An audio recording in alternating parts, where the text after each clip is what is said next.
Hello and welcome to Decorating Pages podcast. I am your host, Kim Wannop. I'm enjoying this holiday season. I was out and about the last couple weeks in a handful of holiday events, either by the Television Academy or personal ones, or out there saying hi, saying Merry Christmas, Happy New Year, Happy Holidays. And it's been really nice to get out and see people and share a little holiday joy. I know that it's not joyful that everyone, the majority of the people, I would say that I spoke with, were not working. And there's so many articles about what's wrong with Hollywood, how can we get back, this incentive and this and that. And I think one of the things that at least I haven't read that is one of the problems is even if you are on a show, they used to come back every 4 months and you could sustain that. But I mean, I'm talking to people where the time period between shows is 6 to 11 months, over a year. So that's another big problem with sustaining our industry is the cycle of which seasons are being produced and made here.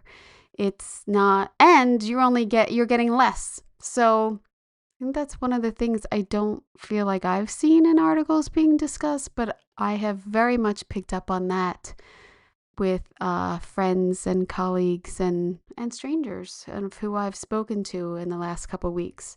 So we know that that's the problem too. Shorter seasons and too much time in between seasons. That's also hurting Los Angeles. So yeah, I'm going to start out with a bummer there. I just wanted to get it off my chest because I was like, no one's talking about that. And I don't know how to solve it. I mean, I can't solve it.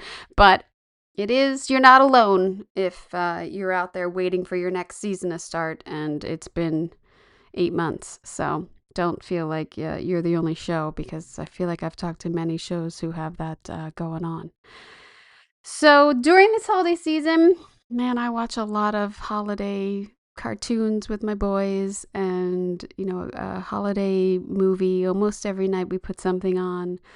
Did A Wonderful Life this week, The Grinch, cartoon. They didn't go for the Jim Carrey. I don't know if it's too weird for them. They're 7. So they didn't want to do the Jim Carrey one, but all of those stop animation ones from I think the 60s, the Rudolph and The Night Before Christmas, they're so great. They're just so classic. I love watching them every year. I also love watching Die Hard every year. I put that on the other night. Holds up. Still great. Love it. And what else is one up watching? Pluribus.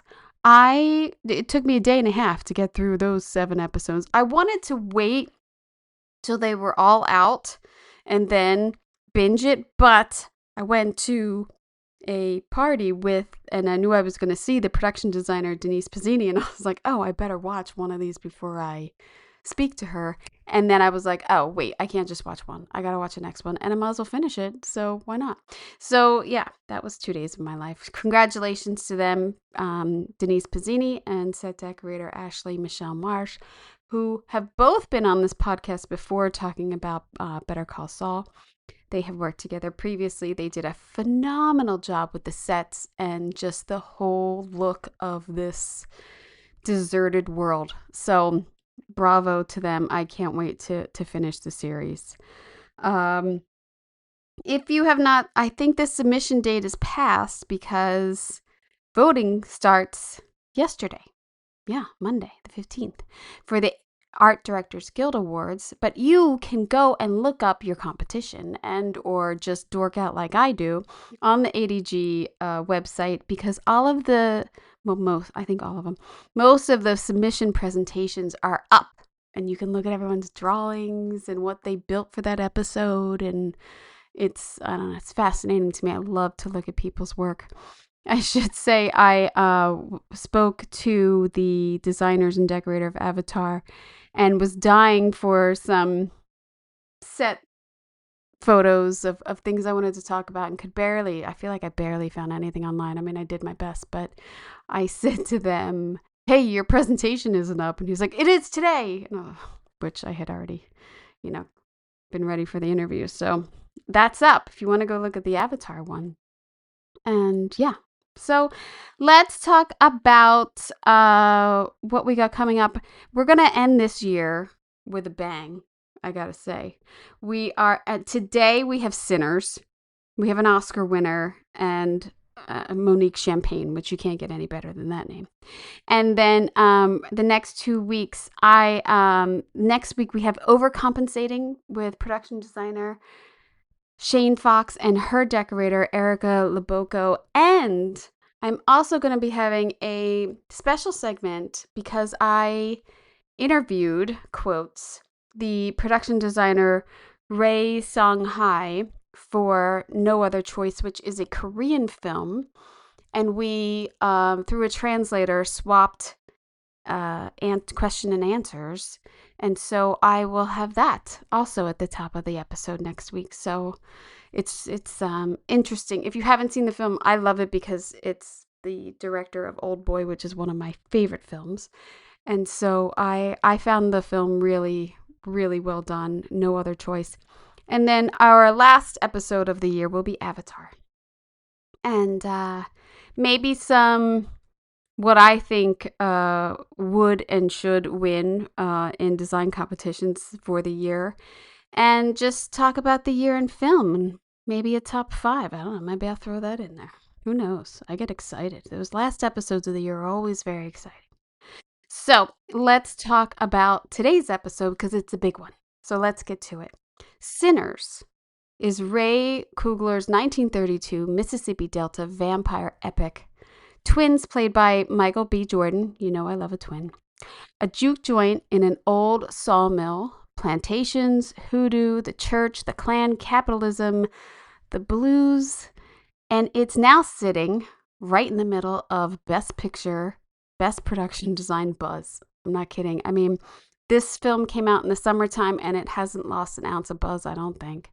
It's one of those movies where you can just feel the synergy of all of the crafts in every frame.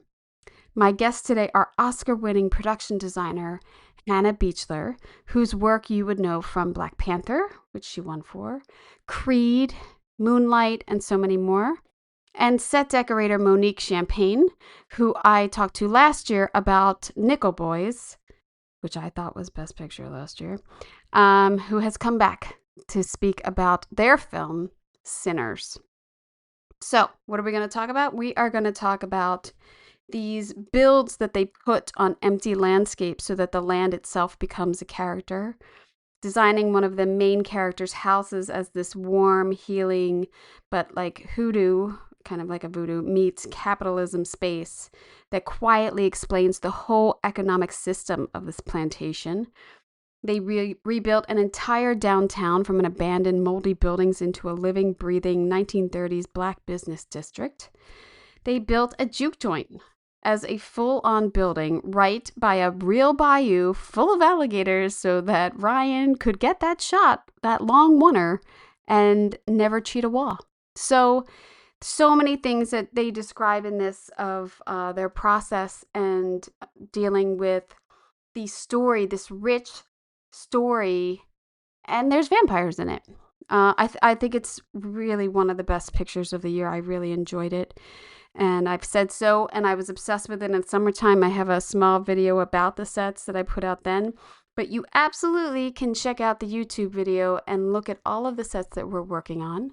You can listen to this podcast and watch it on YouTube, in case you didn't know.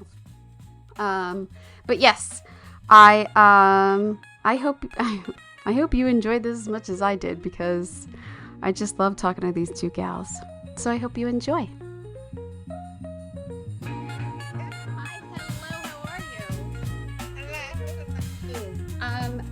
I'd say I interviewed Monique last year for Nickel Boys, and Monique, I don't know how many times throughout the year I have said your name like in my head. Like, Monique Champagne. Like, it's the best name. It's a crazy name to have as like a tomboy. Oh my God, that's too great. I love it. I love it. So and if I told one person, I told 20 people Nickel Boys was the best film I saw all last year, and you Until guys. you saw Sinners. Well, that was last year. Now I'm talking last year.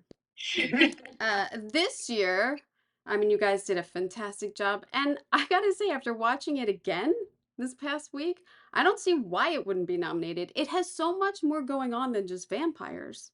It has such a deep, like, historical story in there and such emotion. I mean, I cried.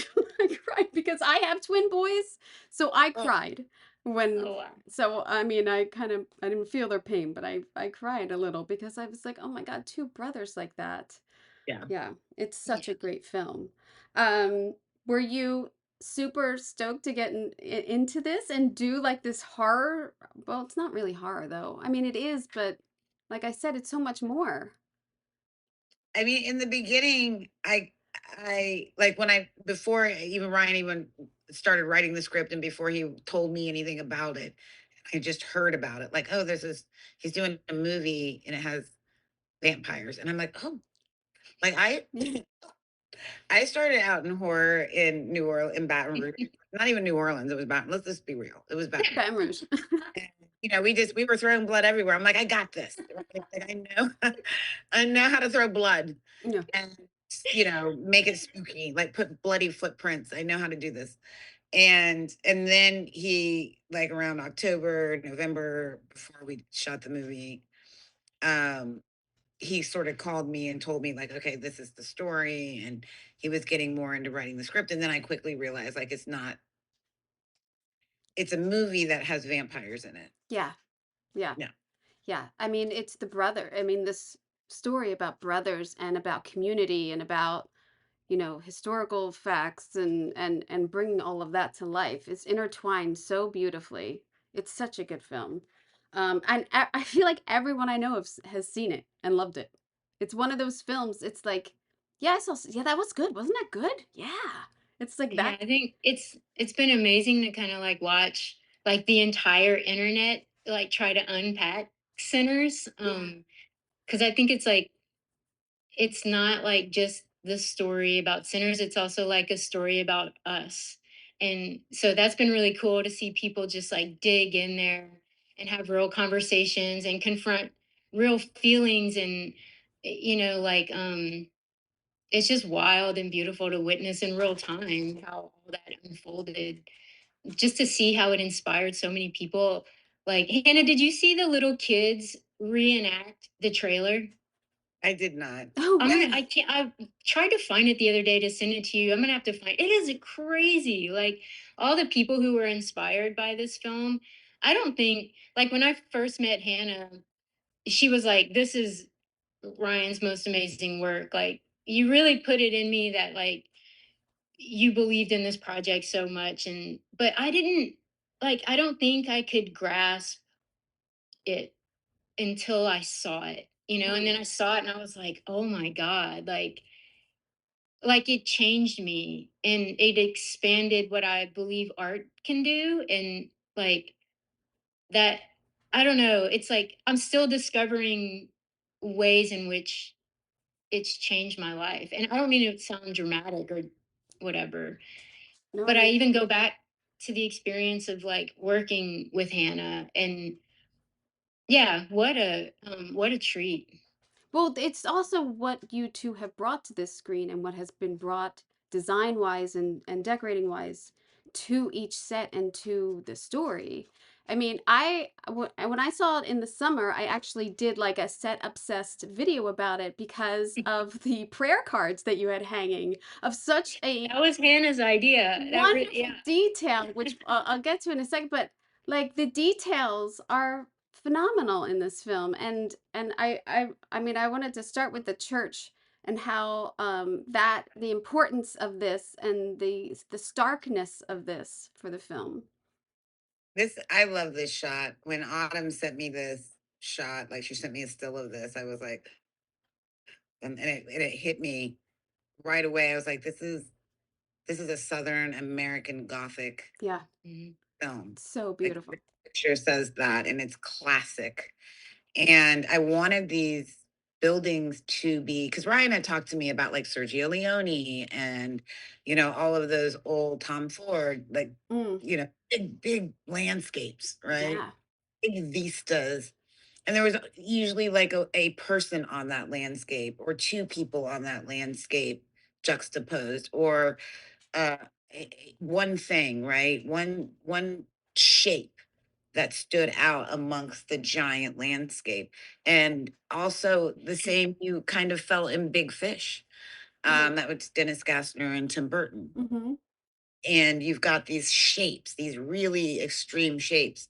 And that's what I was like, okay, Ryan's talking about these big landscapes. I want to do these sort of small buildings on these big landscapes because I want to push the idea of the land being so important and the ownership of that land, right? Because we're on two plantations, we're in a downtown, um, and how important it is, and the difference between, or I should say, disparity between the wealth and the poverty, Right. um, and that plantations were like in Annie's story, you see like they became communities in the sense of even after slavery, people still lived and worked on plantations Right. because I think in some instances, where else do you go? I might have a photo of that. I think I have. Well, And the I have her house. Annie. I think I might just have her house but yeah, I mean, when you were scouting for these locations, you're just looking for open land at this point, right? Because all of these are builds. So you're Yeah. looking, yeah, yeah, And it has to be the right location, the right piece of land, the right feeling on that piece of land, because we live at quite a few places.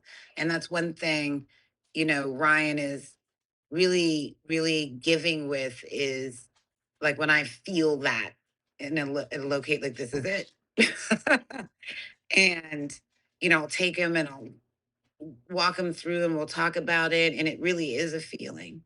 mm, And I think because we're so kind of in sync when it comes to these things, he's like, yes, and then when we are starting to put the build up and they're starting to become real and Monique is dressing them and decorating them, if like, okay, this is the right place because you can feel. And then just in proximity for me, because Ryan likes to not have a lot of, he doesn't like to cheat things, right? mm, Like it needs to be one thing. And like the church, it's like when you're standing over at Sammy's, you see the church. And right, when you're in the church, you see the neighborhood in the background. right, And he play with that, yeah, right? And that was important to connect those things as we are on, Sunflower Plantation. So the cotton field that Sammy's picking in, and he goes home, get his guitar, and then he goes to this. That's all in one location. That's one place. So we tried to do that as much as possible with every location, is to be able to connect like all of the things like the downtown. It's like we needed to have the store across the street from the store, and that is not an easy thing to find. right, And, right, and then we needed to have at least enough stores to sort of create the mood and the tone of the town. And so, yeah, a lot goes into as much goes into finding the location. Ryan talked about he wants oak trees. And I'm like, I know right where it should be, Creedmoor Plantation. And so yeah, Well, it's it I actually have a question about the oak trees because I've shot. I mean, there's such, at least in California, and I'm sure everywhere, you can't touch these oak trees, and you can't touch the roots, and you can't like they're very into preserving the oak trees. So when I saw this, I was like, wow, did you guys like plop it in? Did you build it somewhere else and plop it in? Because I know how gentle the I mean, they're strong oak trees, but like location managers and property owners are not into you like messing around with them. well, we built it on site Mm, right there. And you know, again, this is on a real plantation, mm. right? And it's privately owned. And I think the actual house is falling apart right after the last hurricane. Oh wow. Other films have built like at the front of the property, there's other stuff that films have built. But I don't, yes, the oaks are protected. I think certain oaks, like there's junk oaks that aren't protected, Mm, but we just have to be careful. And And that's when you have a good crew. Yeah. Well, yeah. Like, don't down the oak. Everyone cares. Yeah, yeah. Everyone has to care. No trash. You When you, can't throw in the oak. yeah, when you're thinking about Annie's house, what did you want to? I mean, she's such a special character, and she becomes loved over the course of the film. Like you don't want her to go away. But what did you give? What did you build this house with her intention of having? And then Monique, what kind of details did you give for her? I mean, the house, it wanted to be a place where she's feeding the laborers that come out of the field at lunchtime. It wanted to be a place where it's also a communal, like, general store for the plantation, because she's taking the plantation money, and you can only use plantation money on that plantation because it's not worth anything. Mm, And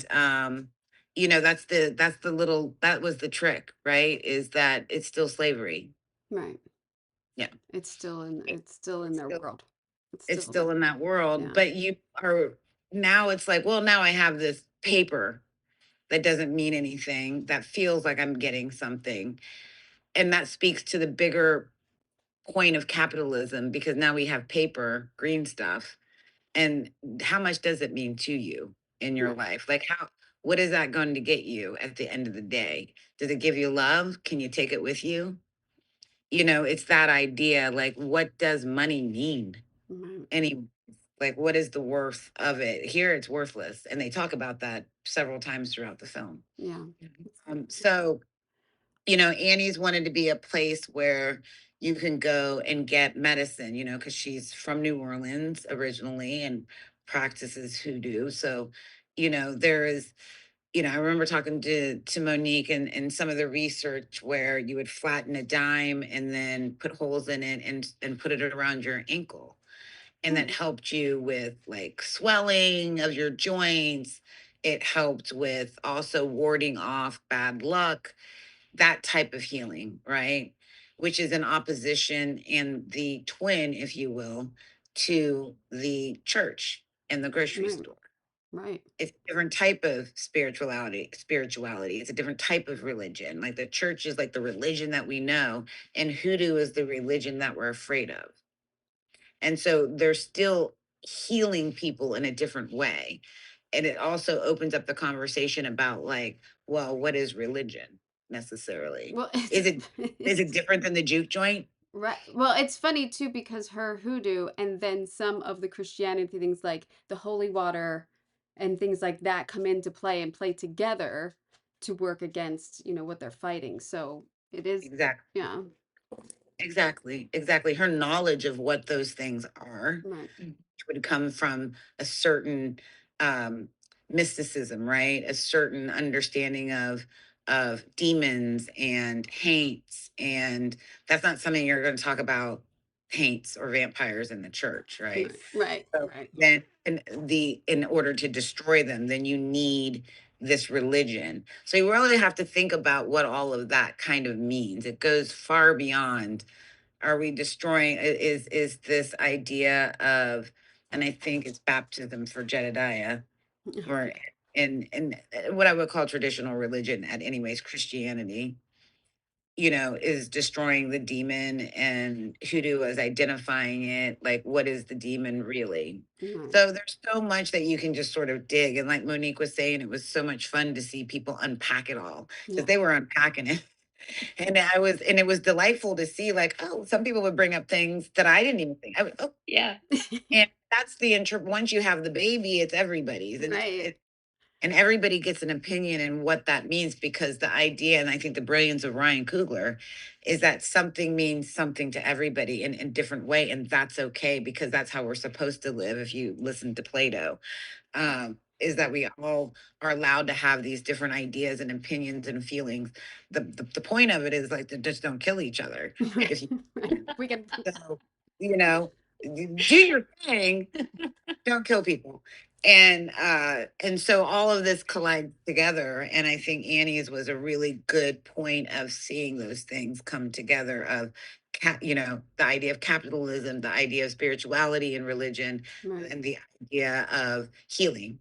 Mhm. Yeah, we had fun with Annie's. Hannah just kept like driving home the things she was just saying and just making sure we understood that it was like about healing and nurturing and community.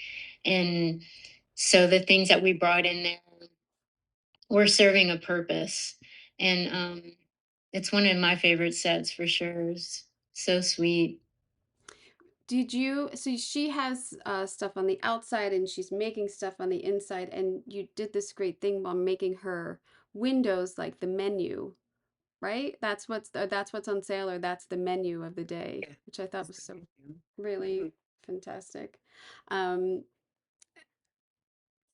the outside too. I mean, the build of this is fantastic. The aging on it, the even to me like that it's slightly slanted, like it's almost like falling down kind of. Hannah Hannah literally drew it like this in her Oh my notebook. god. I have a picture of this somewhere. Like it's this really, I want to frame it. It's just like this little hand drawn, slightly slouched. I mean, it looks exactly like the drawing in her sketchbook. How It really does. It looks exactly. Also, like I just want to give some flowers to the scenic department here. Oh my god, the scenic is they're amazing in the barn and everything. Oh, it's I mean, fantastic. they nailed it. They nailed. I was just in awe in this space with them. I mean, it was, yeah, The they were. aging's on the roof, the all the roofs and The, sh- everything. Oh my the god. shingles on this one are individual shingles that they soaked so they would warp. Oh, that's fantastic. Look at Then that. they aged each single shingle for this roof. There was hundreds of them, and it took forever. And each, if we couldn't salvage the wood, um, or kind of we would create it from rough sawn. And because it seeped, it kind of did its own aging, but it would also, as it dried, grayed. Mm, And as you know, it's really hard to get that gray, that like without it looking like you painted on the age. something. Yeah. It's One so of my favorite stories is from Tim, our art director. This was like one of his first sets, and he was like so excited, and he was just. I don't know. I loved him. Like maybe one day I'll talk to him, but just sweet, super cool guy. But on one of Hannah's first passes, like all the wood was new, and Hannah walked up and always so kind. Like any notes were always with kindness and love. And you were like, he tells his story better, but you were like, great, you made your first set. I don't do sets. Let's start over. And like had to get all old wood and do a better aging job. And like he was just like, oh shit, okay. Like, and he started over. And I mean, and it ended up looking like this, which is just unbelievable. Yeah. But that's one of my favorite Tim stories of you. funny. And I did. I was like, Yeah. Good job. Good good job. job. Okay, let's start Take it all again. apart Take and let's Let's try again. let's try it again. We'll get it. We'll get there. We're gonna get there. We are gonna How get there. how much prep time did you guys have? Well, I was just mentioning this and not to like just totally repeat myself, but one of the coolest things for me about working on Sinners was like working with Hannah, who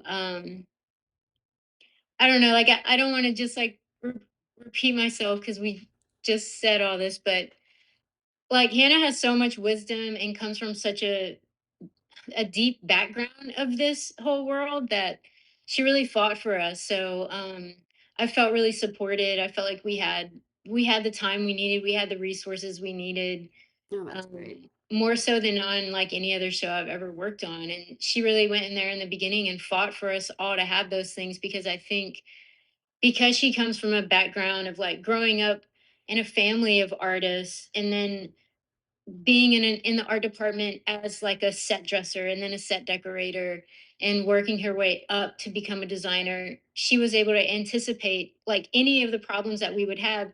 And because of her relationship with Ryan and her wanting to give Ryan everything that he deserves and needs, there was no room for some bullshittery. Like she just went in there and got us what we needed. And like anyone who tried to, gaslight us into thinking we didn't need what we need. Just it just didn't work because she knows her shit. So it was just like, no, we need this because of this, and if we don't do this, it's going to result in this. And so we had time to give these sets Oh my God, Hannah, the can you teach that to every production designer? Can you please? yes, can you teach a master class, Please. please? How to talk to Yeah. producers by. Yeah. So we were set up for Well known for success. that. No, well, there's nothing like having that support, having time, and having the resources, and feeling like this is a good budget. I'm not sweating it every day Right. because you do. There's many projects you just sweat it almost every day of like, man, I really need to Yeah. spend this. I know I'm going to spend this much, but I really need to like budget this out because it's a big film. You got a Yeah. whole street here. I mean, the store to me is crazy amount of Next level. crazy amount. I mean, I did screenshots when I watched it too because I was like, I gotta get in here because there are hundreds of products that you had, labels made for, and it's a Yes. pretty big store. And then she walks over to the other store. I mean, not just labels. They were making boxes. They were making Signage. buying stuff, all the fresh food, all of the sign, like in two not small grocery stores. No, Yeah. they're huge. They're huge. Yeah. Did Yeah. you have your own graphics person, Monique? Yeah, Yeah. we had 5 graphics people at Oh some my God. point helping us. We had 2 that were on full time, and then we had like 3 swing. Wow. Yeah, but for the store, we pulled in some help for this one. And again, that was because we were able to ask for what we needed, and then we got what we needed. And this is just a good example of this store would have never looked that way otherwise. I mean, Hannah was busy with so many other things that I knew she couldn't deal with the minutia of these sets, but I knew that we had to have the minutia. Oh. And I mean, we maybe rented a handful of things that were like pre-boxed and sent to us from, I don't even remember, Warner Brothers lot or something, but Maybe history. they didn't look as good. They were super used, so I didn't even want to put them on the set half the time because they just looked fake. So we really had a dedicated team working on this moment, and that's the only reason we were able to pull this off. There's also something with it so quickly introduces these two characters with their wardrobe, and then the amount of products in the store and the pride that they're putting into their store. Like, you guys made it read perfectly because it's not a long scene to me. And I'm like, that's a big dress for not a long scene. Like, that's a big dress. Yeah. Yeah. Yeah. Yeah.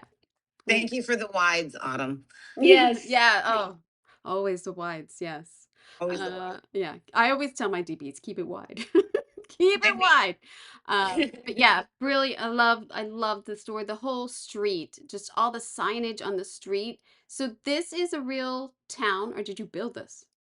No, this is a town. This This is is a town that was kind of an empty town.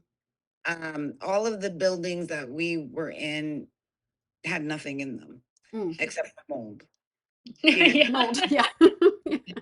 Some of it, I was like, hazmats, we need to get cleared. Yep. Nobody can come in here. This is Yep. so we were working, from nothing.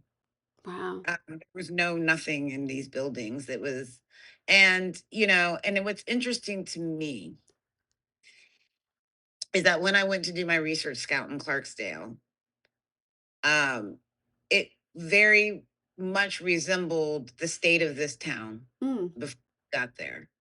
And it's almost like we were doing to this town what has been done to Clarksdale, where at one point it was a hop-in place with all of the things and the people and the business and the commerce. And now there's nothing. There's a few businesses, but it's mostly empty. And some of the businesses that were once there are now sort of museum window businesses. And we took this from nothing back to commerce, back to having it be busy.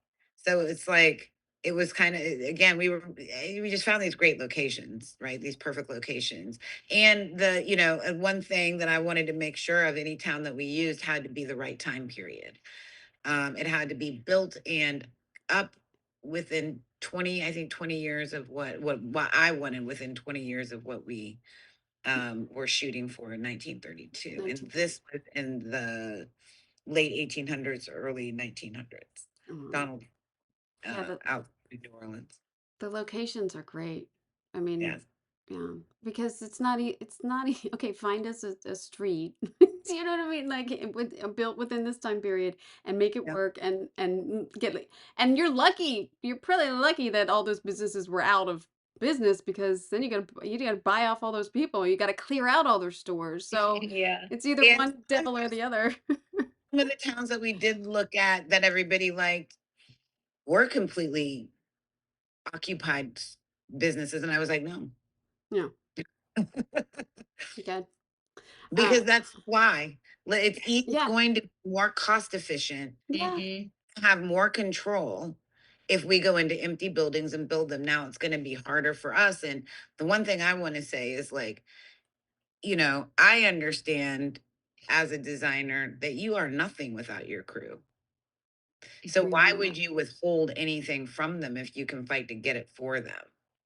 And as a set decorator, I was in that exact position where it's like you didn't feel supported. They were saying crazy things like, here's a picture I want it to be like, but I don't want it to be like that. So go. And you're like, Yeah. what? I want to You be don't even organized chaos. Cool. Got it.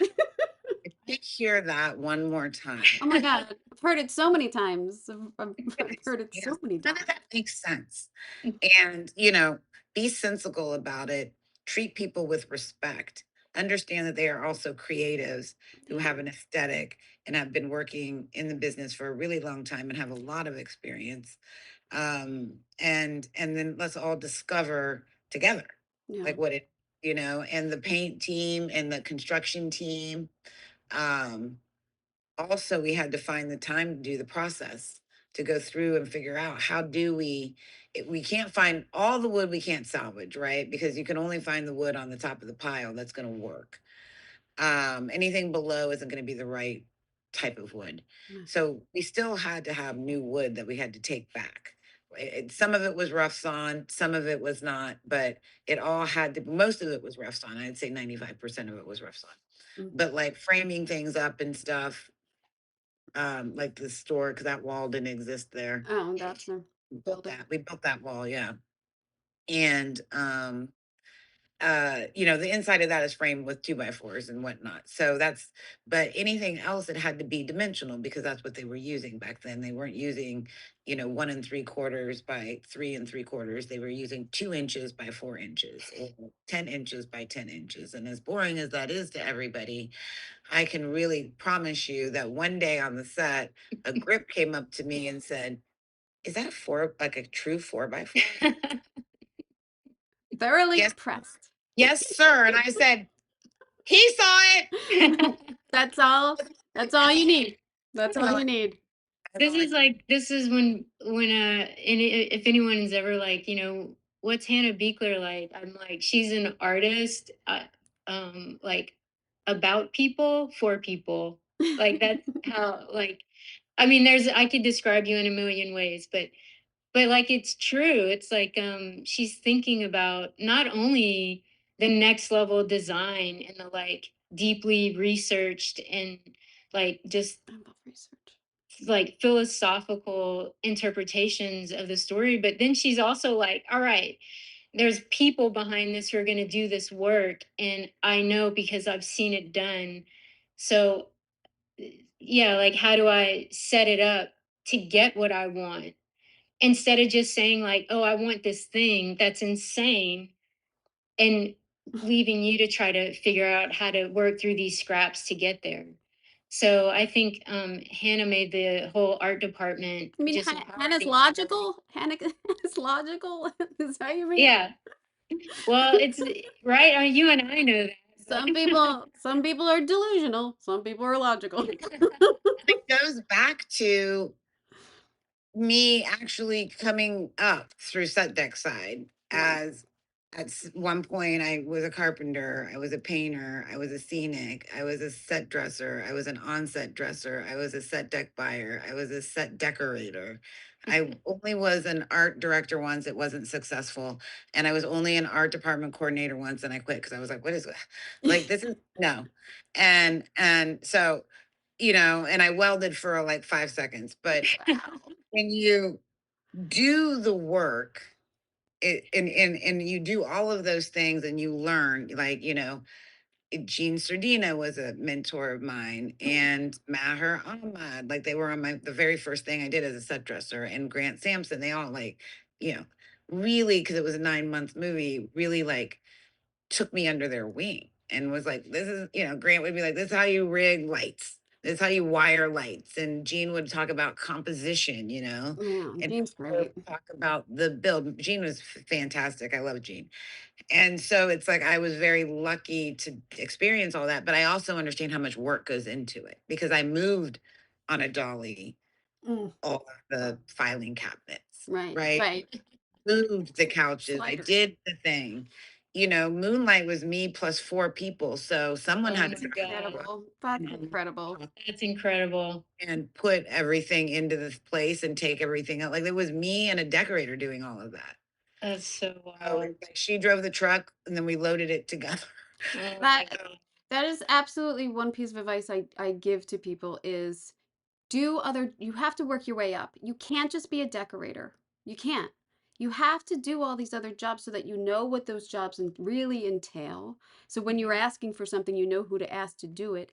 And it will give you insight as to what everyone else is doing. You have to work your way up in this business. I think it's invaluable, really. And Totally. also, if you want to be a decorator, you want to be a designer, and you're on a set, and the producer looks at you and says, well, how much is all this going to cost? Well, you've done the job, so Yeah. you know how to calculate the hours like right then. You know what Mhm. the construction is going to cost because this is how much wood we're going to use, and this is how much labor we're going to use. You're this much more valuable. Yes. Because I can look at the producer and be like, this is going to be 250 within 5 seconds of standing in Mhm. place. Now, that might determine other things, when they hear that. They might be like, oh, that's great. Or they might be like, okay, well, let's find a smaller thing. And it opens up conversations so you can move quicker. So, Yeah. and I also know what to fight for people. Like I went through it. And some of these films didn't come out because we weren't supported, right? Yeah. And when it's Ryan, when it's anybody, but when it's Ryan, who is what I consider my little brother, my family, like we need to be on point. This has to be right. There's more to it than just like whatever, just throwing some old Yeah. 1932 stuff on film, and then it will move people because that's what he does, Yeah. right? So for me, I'm not just, fighting because I want a great set. I'm fighting because I want this story to be told in the way that Ryan envisioned it, in the way that I interpret it, and for other people to also put themselves in it, which is what Monique has done in this film. Absolutely. Really just grasp everything, like I said before, like I did not have to worry every time she showed me something that was right. I'd always be so excited to sneak in her office with Ryan and show him everything after she left. Because I don't want to be weird, right? I don't want to the director weird. But it would be like, oh, let's go look at the curtains, or oh, you have to see this. Oh, yeah. You have to see this, like you know what I mean? Like we were in there a lot, Monique. Uh-uh. She's like just finding this out. I think But that trust that Ryan had in you was like so special, and you extending that trust to your team was I just kind of like everything. I mean, I I just wanted to listen to everything they were saying. Like I just wanted to Mm, hear every little thing like that they were talking about because I really wanted to have that vision reflected back to them without question. And I think Ryan and Hannah's relationship was so sweet and cool and hilarious, and you like Ryan just trusted Hannah. I mean, like you knew that he knew it was going to be fine. And that was a responsibility that I picked up. I was like, okay, we're not playing around here. Like these two have a thing. and I really need to bring it, and that responsibility never felt heavy to me. It felt fun. And so I looked forward to bringing things to them that would make them both look at each other like, okay, cool, let's roll camera, and but she gave me a lot of breathing room to be able to do that. And so truly it's an honor. Like, I think back on it now even with more gratitude, every time I think about it, honestly. It's such a good way to put it that, you get this responsibility and you feel trusted and you want, and I'm going to run with it and be happy with it. Like, it's not, it doesn't, it does become less of a burden when like, they trust me with this. I know I can do Mhm. this. I know I'm going to do what Yeah. they want because I'm just as excited as they are to put this on Yeah, screen, and also get these like details. Hannah had did so much research and Mm. is like Research. guiding us with so much clarity, and like it was never wishy-washy. It was never like she wasn't sure about a thing. It was like, this is what I learned in my research, this is how it made me feel, and this is how I want these characters to feel inside of that space. Go. Oh, that's and great. and it was cool. I mean, we had so much research, like it was fun. We had these big binders, and so we would look through all the research. We would read the script out loud for whatever set we were in with the whole team. We had so much fun. And we would be like, okay, like, what would Hannah expect this person to have in this space? What would this person have in this space? Like, it was truly like, yeah, one of the best experiences of my career for sure. Oh, That's Yeah, awesome. definitely. I Oh, mean, you, that's awesome. you killed the shit. You What we all killed, want. nailed it. The space of it was a sawmill, right? Was that what it was? Was it a sawmill or Did you? yeah. Sawmill? Yeah. Um the they're putting together this juke joint for the night, and the dressing that you guys like put inside, and the little like One more thing about Hannah and what you're speaking to, just so, because I don't want to forget the dressing in the juke, the dressing in the church, the like, Hannah isn't scared to not just put a bunch of shit everywhere. Like a lot of people get nervous and they're like, put a bunch of stuff in the corner, or like hang a piece of artwork on every single wall, or get these layers, or like put a bunch of boxes on top of boxes with a bunch of paperwork and old newspapers. Get the old newspapers, like Hannah. Even in like Moonlight, I noticed this. Like in the church, in the juke, Hannah, you were so like, you kept being like, we don't like you, that shelf, like right when you walk into the juke, that shelf on the back wall, you were like, we don't have to put that much stuff on that shelf. She kept reminding us like, they just made this, they just got here.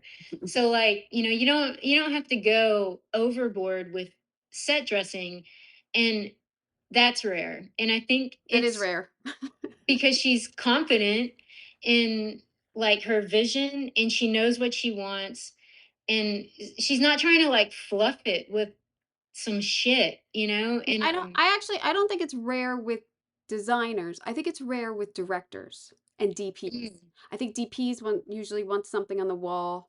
Oh, can you move that? yeah, that's a good point. Well, I Scoot think that I've had over. I think it's I have had a lot of designers make me just fill spaces, and I'm just like, can we just have a white wall? Oh, Like, I love a white wall. but that was also a treat to just be like, let the spaces kind of breathe.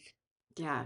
I mean, well, that's what I mean in the juke joint. I mean, the lights are so warm and make this place feel like you want to come in and dance, like you want to come here. And you have the piano, and then this, you have a stage here that the performers are what you're looking at. I'm not distracted by something behind them or something that they put up. I mean, it's a great chevron to pattern back there, Yeah. but I love that it's like we just got this. But we're the music and being together is what we're here for. We're not here to like jazz this place up as much. And I love a blank wall. I love a blank wall. Well, I mean, Ew. she was doing so much with the wood and the Yeah. aging of the wood and the way the wood, the shape of the wood, like even in the church. She could speak more to that, but she was really focused on these huge builds. And so I was hoping to take a little bit off of her plate with bringing the set deck and trying to nail it so that she could focus on I mean, like, you built the exterior of the mill out in a swamp with alligators. Well, yeah, that's what I was gonna ask. Was that water real? Or did you The water influence? behind the juke? Yeah. Yeah. I mean, Or did you build that? it was built on we built no, the water was there except for like when they go in the water. So Yeah. this shot, okay. Yeah. So like part of me all of a sudden I was like, let me annotate. I'm not gonna Yeah. Yeah. like I'm not on that meeting right now. Um, where they're standing, right behind them is the bayou. But we, like maybe 2 feet off of the shore of the bayou, dug a trench to put water because the bayou was filled with alligators. Oh my God. Yes. And it's like, and when we had dug the big like pool trench, like in the earth right there. So basically, they just took out that 2 foot strip to make it one Right. body of. But when we first dug it and they, to the, we came out to the spot, there were like alligators sunning Oh my God. on it. Like, look what they made for us. Yeah. Come and chill. Like whenever anybody was there, they would just be like, "Hey, there's people here. Maybe they'll feed us." And they would sit Gator on, Wrangler. we did. We had one, and they were pulling them out and all kinds of stuff. Oh But my that God. was a real body of water. We found the location. It was, do or die. I was like, we're not gonna have the water because Ryan needs the water, and Yeah. and even though the alligators will figure out how to do it because there's plenty of shots of the bayou by itself. Right. And so it's one of those things that's like if you have the length of time and experience, then you can have an ace up your sleeve like that, and everybody will go for it Yeah. because it's be cheaper for us to dig that hole and fill it with water and VFX out that 2 foot strip Yep. is to VFX the entire body of water Yep. on a stage. Well, you never know now. Like I was like, is that all? I mean, it looks real to me. I mean, I'm fooled constantly by all of our I work. mean, So I it's was like, is that real? it is real, Yeah. all of it. Yeah. It's I mean, just that's amazing. one little strip of land is VFX out. Um, And yeah, that was sort of a safety situation. well, yeah, I guess so. I guess your insurance on the actors was looking at everybody. It was like, okay, let's not play around with the gators. Yeah. But I mean, the juke in itself was, one of those sets where it was like, and I think maybe a little bit my aesthetic is less is more a little bit because as a decorator, I did the more is more. Yeah. And I also feel like that, like you said, sometimes it's directors, sometimes it's DPs, sometimes it's decorators. Now, there's always a time when things are called to need that, right? Like Totally. Yeah, Yeah. of course. Kevin Spacey's apartment in Seven, like you needed all that shit. Yes. Yeah. It was telling Yes. the story of him being a serial killer. Yeah. Crazy, right? But in certain spaces, like I've worked as a decorator where they're like every inch of every wall and has to have something. I know. And then you watch some movies where it's not that, like Barton Fink. Yeah. Well, in the room, there's only one thing on the wall, right? You look at in the room that the Barton Fink was in the hotel room. There's like the one painting of the woman on the beach and the wall. That's the only thing on. That's brave. You look at King's speech, and Ann Schuler did the wall to end all walls, right? Of The all wallpaper. the layered The wallpaper. wallpaper, yeah. But an Oscar just for that, honey. Yeah. It was It's amazing. there wasn't anything else on it, and there was only a chair in front of it. Yeah. Nancy Haig, same thing. Nancy. In almost every Nancy Haig movie, right? She Yeah. can do the and then she can pull way back. Big Fish, the little boy's room. It Oh, was yeah. 3 little things on the wall and a bed and a dresser. That was it. And And that when tells that story. Like that, but that's what we're trying to convey too with too much or too little. Like in the realism, it's when they break away from the realism of things and like, oh, we need to put something on this wall. Well, in reality, you're walking down a hallway, there's not a picture every 3 feet. Like, I don't want to do it. now if you're in the right house, there is. Yeah. Right story there is. So I never discount that, but it has to be in the right situation. It Yeah. has to be in the right place, you know? And I also like, you know, we always look at these films that we love and they're like, oh, it's so brave. But then you get on a film and then maybe everybody's not so brave. Yeah. And, Yeah. you know, if you have a director that trusts you, you can do those things. You can be brave. You can say, I don't want anything on that wall because I know Autumn's good enough to shoot nothing on the wall. Know, and it's going to look fantastic because the art of it is the paint and the texture and what the wall is actually doing and the age of it. But sometimes you need a thing, right? So it's like you have to kind of weigh all of that, and I think that's what Monique did with everything. Is it is where it's supposed to be and it's not where it's not supposed to be, and that was what told the story. It also told the timeline story. It brings every set into the juke joint. For me the design of it was okay. There's every set is in there. Annie's tree, which Monique brought this giant thing. I was like, it's Annie's tree. I saw that big metal thing, I was like, yes, yes, and more yes. But when I saw that is when I realized everything else has to come in. Right. And that's when I did the white wall in the back room. And you know what I said? I said it out loud too. Because Ryan was like, is it ready to shoot? And I'm like, Dan Schuler's wall. It's not there yet. It's it's not speech yet. I can't shoot it. Just give me an hour. It's not ready. It needs 4 more layers and scraping and grinding, and then 6 more layers and scraping and grinding, and it won't be ready for. And then he's like, tomorrow, and I'm like, yeah, it'll be ready tomorrow. Yeah. Yeah. Yeah, we'll have it tomorrow, but not that wall. But not that one. And even he's like, no, he won't shoot that wall. And then when I'm not there, he's like, can we shoot that wall? No. Oh, The in the juke joint as a build is this on stage or did you shoot inside that location that you built? okay, so there is an interior stage that ended up being an exterior and an interior stage because we built the exterior on the stage. And then there was an exterior on location that was just supposed to be an exterior that also ended up being an interior. So both. So Crisscross applesauce. we built 2 kind of juke joints in a way. Into. Because that camera move when he's playing his song and you're all through the space, which that's on stage. So he's just yeah.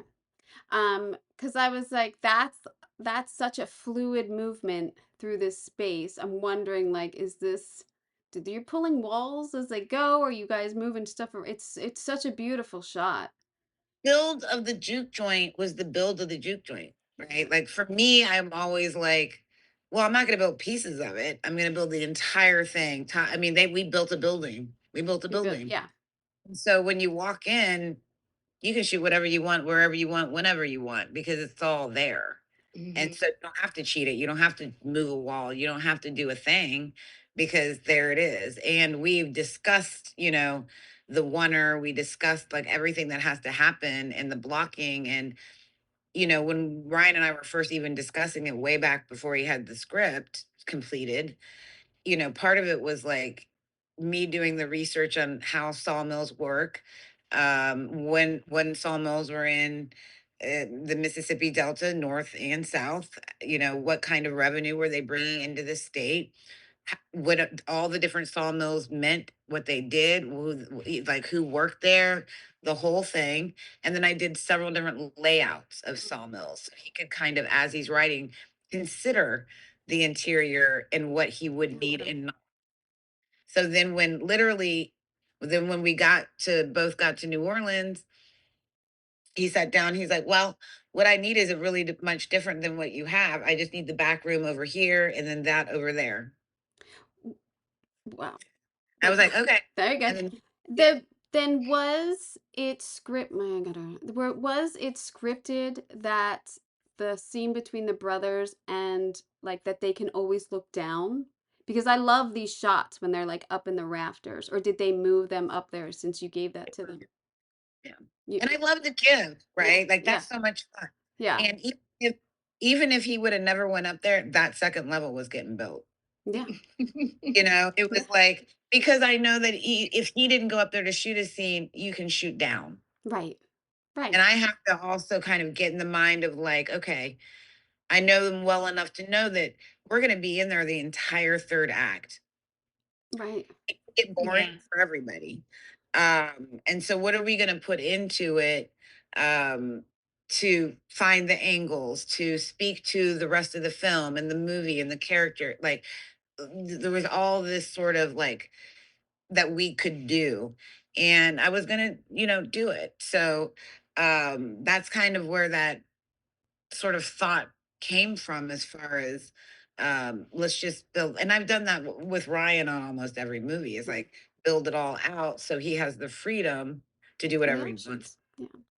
I have to say too, I think the lighting is so fantastic in this film, and the warmness, the reds and then the blues, like you're constantly going back to that, back and forth. And I I love this outside shot because there's no fake moonlight. Do you know what I mean? There's no like, oh, they put the balloon over here. And you know what I mean? Like it's That's right. so great. And I love the warm light that you have coming through the windows and everything. And this constant contrast of the blue and the red, because one of the twins is wearing red, one is wearing blue. Was that also a part of your thinking in any of your color choices? I mean, for me, the first sketches, I think Monique could see them, that I drew when I first started. Ryan was in the Bay writing, and he had talked me kind of through what all the sets were and what all the story was and who the people were and all this stuff. And then, I mean, honestly, I just kind of blacked out and went in a trance and drew a bunch of stuff and woke up and I was like, wow, look at that. I should take pictures and send it to Ryan. And I had put on all of those images red, white, and blue, right? The red of the juke joint, the blue of Annie's, and the white church. And it was our first sort of like dive into the color story Mm. in that larger sense. And then Monique came in and took that color story and played with it, and you'll see dots here and there, and it's so cool because the more you look, the more you see. Yes. Oh, they're absolutely, and especially with the characters. The Yeah. more the blues of the dead, and the life and the color and the people who were living, it's really fantastic. I would the second time that I watched, I really paid attention to that because I caught on to it when I was doing the other little video for it, and I was like, wow, this is amazing how it goes back and forth, and it's so in sync with the story. It's so great. It's really great. I've kept you an hour. I want to thank both of you. I hope I didn't. I get a little nervous with Oscar winners, so I hope I didn't dork out a little bit. And Monique, I told you, I say your name all the time. I just be like, oh, Monique Champagne. Like, I just think of your name all the time, oddly enough. So I'm thinking of you. It should be said all the time. Yes, it should. Because She's phenomenal, and she's a hoot fantastic. to be around. I Yeah. love working with her. I'm like, I keep saying, like, I want to work with her forever. Mhm. Like, when you find your people, and we just laugh a lot and we have a good time, and she gets it. And I'm very comfortable with knowing that she is definitely a unique creative who can see beyond the pages. Oh my god. Well, I'm gonna go hide now. I think the two of you. You said you're gonna hide. I think the two of you are a phenomenal team, and congratulations on this. I just love the work. I love the film, and I love watching your work. So thank you so much. Thank you so much. Thanks for having me. Thanks so much. I hope all is well, and hope to see you at some point. Wasn't that fantastic? I mean, those two ladies seem like they worked together seamlessly and had fun and built this whole film in the research and the builds and all of it working together to just to make a great looking film. And the color schemes, like the red and the blues, like I really got into that the second time I watched it. So it is something to look out for if you do watch it again. So I hope Hope you enjoyed that. Thank you so much. It was such a pleasure to speak to those ladies, and fingers crossed for them. It's a great looking film. So, as I said, we have 2 episodes left. Next week, Overcompensating and the film No Other Choice, and then ending the year with Avatar and maybe some top 5. Maybe everybody loves the top 5. So, yeah, and I have some announcements, but I can't really say anything.